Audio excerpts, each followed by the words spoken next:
പിന്നെയും പറഞ്ഞു ഫൈദാ ദഖൽതും ബുയൂതൻ ഫസല്ലിമു അലാ അൻഫുസികും തഹിയ്യതൻ മിൻ ഇൻദില്ലാഹി മുബാറകതൻ ത്വയ്യിബാ.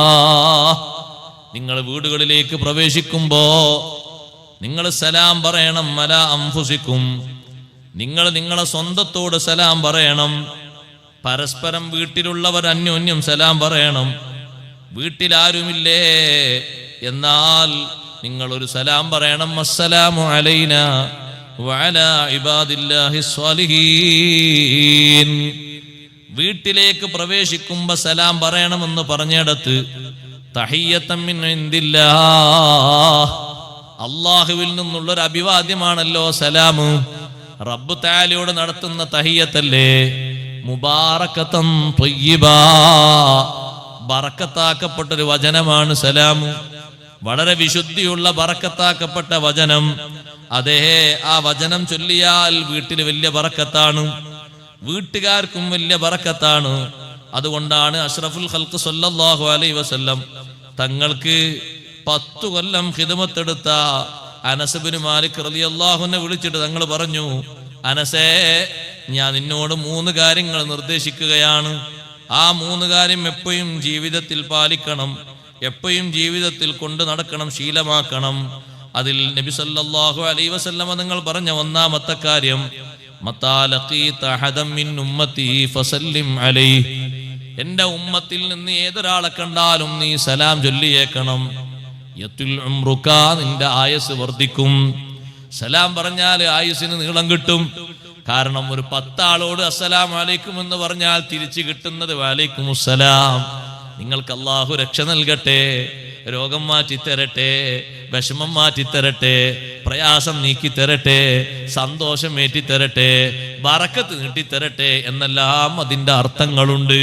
പ്രയാസങ്ങളും പ്രതിസന്ധികളൊക്കെ നീളുമ്പോ ഒരു മനുഷ്യന് വീണ്ടും ആയുസ് അല്ലാഹു തആല കൂട്ടിക്കൊടുക്കുകയാണ്. സലാമിന്റെ വർദ്ധനവിനനുസരിച്ച് ആയുസ് നീണ്ടുകിട്ടും. വൈദാ ദഖൽത ബൈതക, നിന്റെ വീട്ടിലേക്ക് നീ പ്രവേശിച്ചാൽ ഫസല്ലിം അലൈഹിം, വീട്ടുകാരോട് സലാം പറയണം. യക്സുറു ഖൈറുക, നിങ്ങളെ ഖൈറ് വർദ്ധിക്കും, വീട്ടിൽ ബറക്കത്ത് വർദ്ധിക്കും. 3-ാമതായി ഉപദേശിച്ച കാര്യം വസല്ലി സ്വലാത്തുൽ ളുഹാ, ളുഹാ നിസ്കാരം നിസ്കരിക്കണം മനസ്സേ. ഫഇന്നഹാ സ്വലാത്തുൽ അബ്റാറിൽ അവ്വാബീൻ, സ്വർഗത്തിൽ കടക്കുന്ന മഹത്തുക്കളുടെ നിസ്കാരമാണത്. ഒരുപാട് സ്വഹാബിമാരോട് നബി തങ്ങൾ നൽകിയ വസിയത്തിൽ ളുഹാ നിസ്കാരമുണ്ട്. രാവിലെ എഴുന്നേറ്റ് ജോലിക്ക് പോകുന്ന സമയത്ത് ഒരു 2 റക്അത്ത് ളുഹാ എന്നും പതിവാക്കിയാൽ മഹാന്മാരുടെ സ്വഭാവം നമ്മുടെ ജീവിതത്തിൽ വന്നു കിട്ടും. ബഹുമാനപ്പെട്ട അബൂ ഹുറൈറ റളിയല്ലാഹു അൻഹു പറഞ്ഞിടത്തും കാണാം 3 വസിയത്ത് നബി സല്ലല്ലാഹു അലൈഹി വസല്ലം എന്നോട് പറഞ്ഞിട്ടുണ്ട്. അതിലും പറഞ്ഞ നിസ്കാരമാണ് ളുഹാ നിസ്കാരം. ഒരുപാട് സ്വഹാബിമാരോട് നൽകിയ വസിയത്തിൽപ്പെട്ടതാണ്. അപ്പൊ ചെറിയ മഹത്വമല്ല ളുഹാ നിസ്കാരത്തിനുള്ളത്. 10 കൊല്ലം ഖിദ്മത്തെടുത്ത അനസ് റളിയല്ലാഹു അൻഹു കൊടുത്ത ഉപദേശത്തിൽ സലാം പറയാനും വീട്ടുകാരോട് സലാം പറഞ്ഞാൽ വീട്ടിൽ ബർക്കത്ത് അധികരിക്കും. ആ ഒരു പതിവ്, വീട്ടുകാരോട് സലാം പറയുന്ന പതിവ് നമ്മൾ ഉണ്ടാക്കിയെടുക്കണം. അത് അനിവാര്യമാണ്. ഇല്ലാത്ത ഒരു സന്ദർഭമാണ്. പുറത്തുനിന്നൊരാൾ നമ്മളെ വീട്ടിലേക്ക് വന്നാൽ സലാം പറയും. നമ്മൾ നമ്മളെ വീട്ടിലേക്ക് പോകുമ്പോൾ സലാം പറയുന്നത് കുറവാണ്. പിന്നെ വീട്ടുകാരോട് സലാമൊക്കെ പറഞ്ഞെങ്കിൽ സ്പെഷ്യലായിട്ട് എന്തെങ്കിലും യാത്ര വേണ്ടില്ല, ഹജ്ജോ ഉംറേ സിയാറത്തോ, അവിടെ ഉണ്ടാകും ഒരു സലാം. അതുപോരാ, നിത്യേന വർദ്ധിപ്പിക്കേണ്ട ഒന്നാണ് സലാം. അഷ്റഫുൽ ഖൽഖ് സല്ലല്ലാഹു അലൈഹി വസല്ലം ഏറ്റവും ചുരുങ്ങിയത് 5 തവണ പള്ളിയിൽ നിന്ന് വരുന്ന 5 സമയങ്ങളിലും സലാം പറഞ്ഞിട്ടാണ് വീട്ടിലേക്ക് വരാറുള്ളത് എന്ന് സയ്യിദത്തുനാ ബീവി ആയിഷ റളിയല്ലാഹു അൻഹ പറയും. കാരണം അതിന്റെ കുറച്ച് സമയം മുമ്പായിരിക്കും സലാം പറഞ്ഞ് ഇറങ്ങിയിട്ടുണ്ടാകുക പള്ളിയിലേക്ക്. നിസ്കാരം കഴിഞ്ഞ്, ഫർദ് നിസ്കാരം കഴിഞ്ഞ് സുന്നത്ത് നിസ്കരിക്കലൊക്കെ വീട്ടിൽ നിന്നല്ലേ, തിരിച്ച് തങ്ങൾ വരുമ്പോ പിന്നെയും പറയുന്നൊരു സലാം. എന്തൊരു സൗകര്യമാണ് ഈ സലാം കൊണ്ട്. ചിലപ്പോഴൊക്കെ നമ്മൾ വീട്ടിലെത്തുമ്പോൾ എന്തെങ്കിലും പ്രശ്നങ്ങളോ വിഷമങ്ങളോ ഒക്കെ ആയി നിൽക്കുകയാണെങ്കിൽ ആദ്യം തന്നെ ഒരു സലാം പറഞ്ഞാൽ കുറച്ചൊന്നിങ്ങനെ തണുക്കും. നല്ലൊരു പരിഹാരമായിരിക്കും ആ സലാമോട് കൂടെ കിട്ടുന്നത്. അല്ലെങ്കിൽ സ്നേഹത്തിന് എന്തെങ്കിലും ഒരു കുറവുണ്ടെങ്കിൽ ആ സ്നേഹം വർദ്ധിക്കാനും സലാം ഒരു മുഖ്യ കാരണമായി ഹദീസിൽ പഠിപ്പിച്ചിട്ടുണ്ടല്ലോ. അതുകൊണ്ട് വീട്ടിലേക്ക് പ്രവേശിക്കുമ്പോൾ ഫസല്ലിമു അലാ അൻഫുസികും തഹിയ്യതൻ മിൻ ഇൻദില്ലാഹി മുബാറകതൻ ത്വയ്യിബ, വീട്ടിലേക്ക് പ്രവേശിക്കുമ്പോൾ വീട്ടുകാരോട് സലാം പറഞ്ഞാൽ, ഭക്ഷണം കഴിക്കുമ്പോൾ ഭക്ഷണത്തിന്റെ മുമ്പ് ഒരു ബിസ്മി പറഞ്ഞാൽ, സലാം പറയുമ്പോഴേക്ക് പിശാചുക്കളവന്റെ അനുയായികളോട് പറയും, ഇയാള് സലാം പറഞ്ഞു, അള്ളാഹുവിന്റെ ഇസ്മ പറഞ്ഞു, ദിക്ർ ചൊല്ലിയിട്ടാ വീട്ടിലേക്ക് പ്രവേശിച്ചത്, അതുകൊണ്ട് ലാ മബീത ലക്കും വലാ അശാ,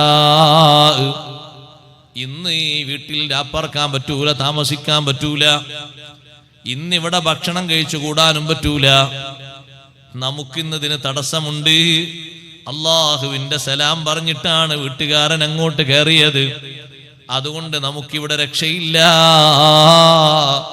അതേ സമയത്ത് വഇല്ലം യുസല്ലിം ഹീന യദ്ഖുലു ബൈതഹു, വീട്ടിലേക്ക് പ്രവേശിക്കുമ്പോ സലാം പറഞ്ഞില്ല, ബിസ്മി ചൊല്ലിയില്ല ഭക്ഷണം കഴിക്കുമ്പോ, എന്നാൽ അവൻ പറയും മദ്റക്തുൽ മബീത വൽ അശാ, രാപ്പാർക്കാൻ പറ്റിയ നല്ല വീടാണ് ഈ വീട്, സലാം പറയാതെ വീട്ടുകാരൻ വന്ന വീട്.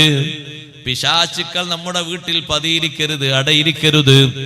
അവരെ തുരത്താനുള്ളൊരു മാർഗം കൂടിയാണ് കോളിംഗ് ബെല്ലമർത്തിയിട്ട് കതക് തുറന്നാൽ ഒരു അസ്സലാമു അലൈക്കും, ഒരു സലാം പറഞ്ഞാൽ ആ വീട്ടിൽ പിശാചിന്റെ ശല്യമില്ല, അവന്റെ രാപ്പാർക്കുന്ന സ്വഭാവമില്ല, വീട്ടിന് വലിയ കാവലാണ്.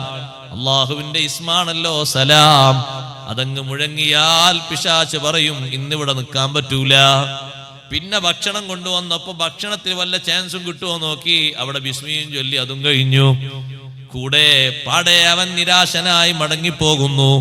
അപ്പൊ ആ സലാമിന്റെ സൗന്ദര്യവും ദിക്റിന്റെ സൗന്ദര്യവും സ്വീകരിക്കണം. അല്ലാഹു സുബ്ഹാനഹു വ തആല ഉണർത്തുന്ന വലിയൊരു അദബാണിത്. ഇതും പഠിപ്പിച്ചിട്ട് സൂറത്തുന്നൂറിൽ അവസാനം റബ്ബ് സുബ്ഹാനഹു വ തആല നമ്മെ ഉണർത്തുന്നത് മുഅ്മിനീങ്ങളൊക്കെ സ്വീകരിക്കേണ്ട ഒരു പ്രധാനപ്പെട്ട അദബുണ്ട്. ഇന്നമൽ മുഅ്മിനൂന അല്ലദീന ആമനൂ ബില്ലാഹി വറസൂലിഹി, യഥാർത്ഥ വിശ്വാസികൾ അല്ലാഹുവിലും അവന്റെ റസൂലിലും വിശ്വസിച്ചവരാണ്.